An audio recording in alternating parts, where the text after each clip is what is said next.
Operation सिंदूर।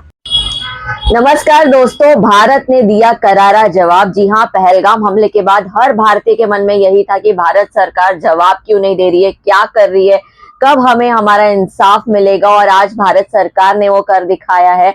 7 मई के दिन जैसे ही 7 मई शुरू हुआ, रात को मिडनाइट में भारत सरकार ने और भारत की सैनिकों ने 9 आतंकी अड्डों पर हमला कर आतंकी अड्डों को तबाह कर दिया। Bahawalpur, Sawai camp, Muridke, Gulpur, Bilal camp, Kotli camp, Barnala camp, Sarjal camp, ये मुख्य 9 आतंकियों संगठन पर आज हमारे हवाई दल, सैनिक, हर तरीके से सबने साठ गांठ करके पूरी प्लानिंग के साथ हमला किया। मिसाइल्स छोड़ी गई और सबसे अप्रिसिएशन वाली चीज ये है कि आतंकियों के अड्डों को और आतंकियों को नुकसान पहुंचाने के अलावा हमारी सरकार ने आम जनता का ख्याल रखा।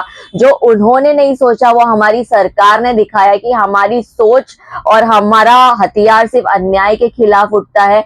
हम आम नागरिकों के साथ बिल्कुल भी किसी प्रकार का कोई अत्याचार में हम बिलीव नहीं करते हैं, जो पाकिस्तानी और उनके आतंकी संगठन बिलीव करते हैं। 26 अप्रैल 2025 को पाकिस्तानियों ने जम्मू कश्मीर के पहलगाम में टूरिस्टों पर हमला किया था। वो भी हिंदू है या नहीं ये पूछ कर उन्होंने लोगों को मारा, और वो भी सिर्फ हस्बैंड्स को मारा, वाइफ को छोड़ दिया। भी इसी बिना पर कि इन औरतों का दुख हिंदुस्तान में हिंदू मुस्लिम की जंग फैलाएगा और इस जंग का फायदा आतंकी लोग उठाएंगे। देश के समझदार नागरिकों ने भी इंटरनल राइट्स होने नहीं दिए। पाकिस्तानी मुस्लिम्स ने आकर यहाँ पर इंटरनल राइट्स क्रिएट करने की कोशिश की और हिंदू मुस्लिम की जंग छिड़वाने की कोशिश की।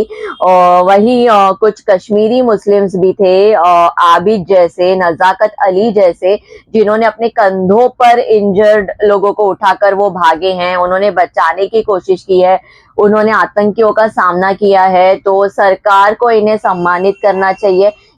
ये हमला बड़ा नापा-तुला था, सिर्फ आतंकी संगठन जहां से ये ऑपरेशंस हो रहे थे, भारत के खिलाफ साजिशें हो रही थी, सिर्फ उन्हीं संगठनों पर हमला किया गया है। बड़े ध्यान से, सतर्कता पूर्वक भारतीय सैनिकों ने यह हमला किया है और भारतीय सैनिकों से मोदी जी भी हर पल जुड़े रहे थे, हर पल की खबर ले रहे थे।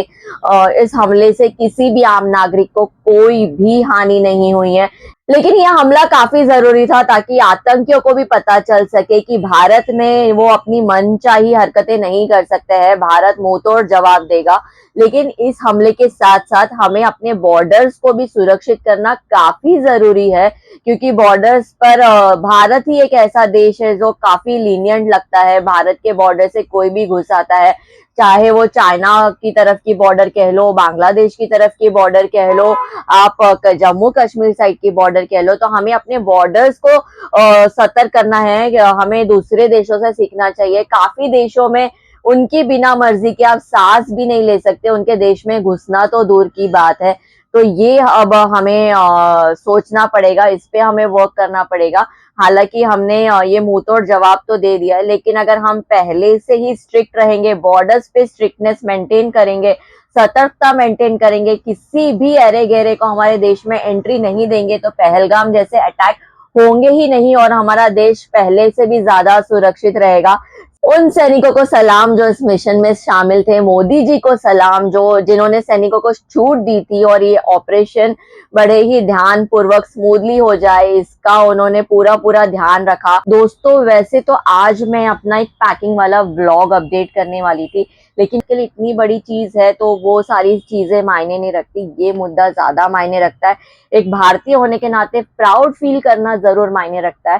तो अगर आपको मेरा ये कंटेंट पसंद आया है तो प्लीज मेरे चैनल को लाइक, सब्सक्राइब और शेयर जरूर कीजिए, और कुछ सजेशंस है तो वो भी जरूर बताइए ताकि मैं इम्प्रूव कर सकूं और आपको और अच्छा कंटेंट दे सकूं। Thank you for watching. जय हिंद।